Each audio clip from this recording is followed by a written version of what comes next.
Well, we'll begin the news this afternoon with President Bola Tinubu arriving in Tanzanian capital of Dar es Salaam for the Africa Heads of State Energy Summit. The Nigerian leader landed in the East African country on Sunday evening and was welcomed by a cultural troupe and officials. A flag-waving crowd was also at hand to welcome the president. The two-day summit has been hosted by the government of Tanzania, the African Union, the African Development Bank Group, and the World Bank Group. President Tinubu is billed to deliver a national statement reaffirming Nigeria's commitment to achieving universal access to energy and its leadership role in Africa's energy sector at the summit. For Foreign Affairs, Yusuf Tugar is justifying President Bola Tinubu's frequent travel abroad, saying he needs to embark on more trips because of its inherent benefits. He made the assessment in a Monitor television interview, saying it is normal for new leaders to seek opportunities and strengthen ties with fellow leaders across the globe. The minister also emphasized that when compared to what the country has benefited so far, the president needs to be allowed to travel more. He claimed that Governor Bala Mohammed of Bauchi State is using criticism of President Bola Tinubu over tax reforms to launch his 2027 presidential ambition. Kashim Shettima has assured Nigerians that the current administration will continue to provide the values of the democratic systems by fixing major weaknesses of the economy, securing communities, fighting corruption, strengthening the independence of the judiciary, and improving national cohesion. Shettima said this in Abuja on Monday at the National Conference on Strengthening Democracy in Nigeria themed Strengthening Nigeria's Democracy, Pathways to Good Governance and Political Integrity, organized by the African Center for Leadership, Strategy and Development. Shettima, represented by his special advisor on political issues, Hakeem Baba Ahmed, said while democracy is not a perfect system, it is still considered the best form of government compared to others. According to him, the current administration has a major interest in the quality of the democratic system and a key responsibility in improving the elements that constitute the democratic system. 22 soldiers and over 70 insurgents during an ongoing military operation in the Timbuktu Triangle, a notorious terrorist stronghold in Borno State. The operation, conducted by troops of Operation Hadinkai, began on January 16, 2025, and has focused on dismantling terrorist enclaves in the region.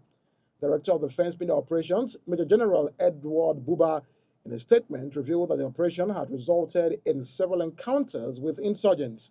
While acknowledging the loss of 22 soldiers, appealed for restraint from the media in publishing the names of fallen troops to allow formal notification of their families. Socio-Economic Rights and Accountability Project has filed a lawsuit against the administration of President Bola Tinubu and the Nigerian Communications Commission over what it described as the arbitrary, unconstitutional, unlawful, unfair, and unreasonable 50% increase in telecom tariffs.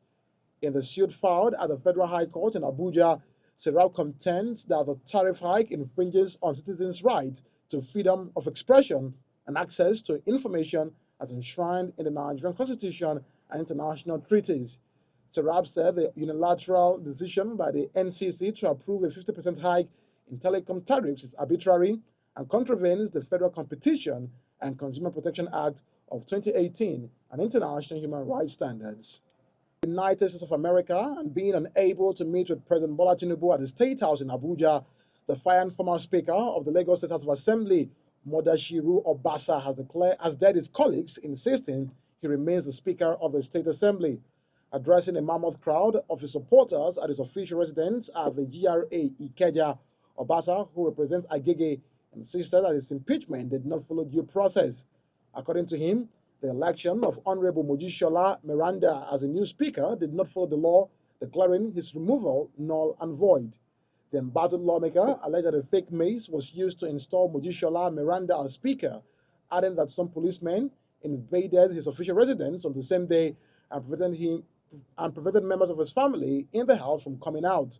While vowing to resume as speaker, Obasa also said he would challenge his removal in court. Meanwhile, Lagos State House of Assembly has reacted to the statement made by the former Speaker of the House, Mudashiru Obasa, who is insisting that he remains the Speaker. According to a statement signed by Ogudimpe Olukayode on behalf of the Assembly, he claims that over two-thirds of the State Assembly members are united behind the new Speaker, Mujishola Miranda. The lawmakers said nothing can change the decision taken on the 13th of January while Obasa was impeached as the Speaker. And the chairman of the All Progressives Congress is still being prosecuted for the alleged bribery, misappropriation, and diversion of public funds, according to the Kano State Public Complaints and Anti-Corruption Commission. The chairman of the commission, Muhuyi Rumingado, said he won't call into discontinuing the case against the former Kano governor. When he was asked whether the prosecution of the ex-governor would continue despite his recent arrest, Rumingado said, yes, they are prosecuting him in person.